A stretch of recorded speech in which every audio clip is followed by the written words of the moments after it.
Yay, just one lock. Alright. Alright, full health for the trial. That's great. Alright, why frame him? Celeste, she was supposed to get married to Juan. Yes, but I heard that it didn't work out. Because Mr. Corda didn't want to get married to her anymore, right? Yes, because of Matt. But because of Mr. On Guard? What do you mean? I think I can see where this is going. Celeste, she was Matt's manager a long time ago. She was the happiest woman in the world at the time. I was working part-time back then. I also often saw the two of them together. So that's why "With Love, Celeste" is written on the frame of that picture. They were a couple, weren't they? It wasn't anything as splendid as that. Celeste was being used, toyed with, until she was thrown away. That's so horrible. Matt's entire image is built around how nice and wonderful of a man he is.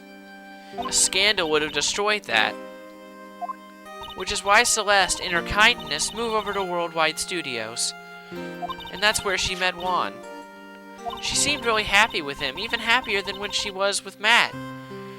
Celeste and Juan were such a good match that they were even planning to get married. And then, it was suddenly called off.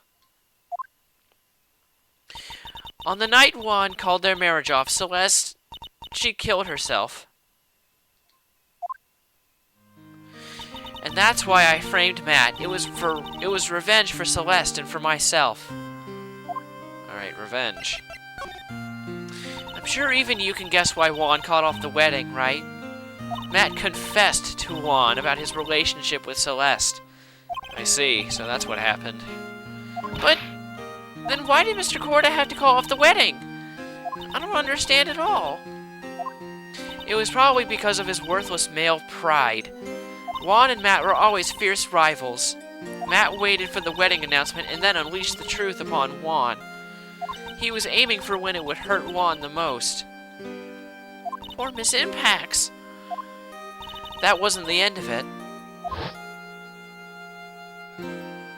That day, I'm almost certain that Celeste left a suicide note behind.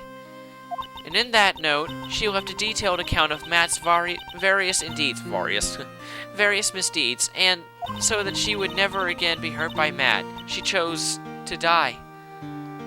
Then, when Juan discovered her body, he hid her note. But why would he do that? It's simple. Juan realized that note was a powerful weapon against Matt, and it would be especially damaging to his refreshing like a spring breeze image. In any case, with his pride hurt, Juan sought revenge. Revenge? There's that word again. Juan wanted to publicly disclose the contents of that suicide note. At a time that would cause Matt the most damage, of course. And that was at the press conference after the stage show. I know all about it because I heard it all from Juan. It was so I could find out all about this that I drew close to Juan to begin with. They're quite a pair of hideous monsters, aren't they? Even Celeste's death was something for them to use in their game. That night, when I found Juan's body, it was only natural that I thought the murderer was Matt. Those two were always spying on one another, after all. As for me, I was frantically searching for Celeste's suicide note. I wanted to destroy it before it ever went public. I was gonna burn it. I had even brought a lighter. But I couldn't find the suicide note, and that's when revenge crossed my mind. Yes, I was gonna bring them my own kind of cruel revenge. Celeste was killed by those two monsters. So when I stabbed Juan's body with that knife, I didn't feel a single shred of guilt. And that's all I have to say. Well, Mr. Wright, even knowing all this, are you still going to help that man? I'm a lawyer. I see. What a foul profession. Thank you very much for your time and for talking with me.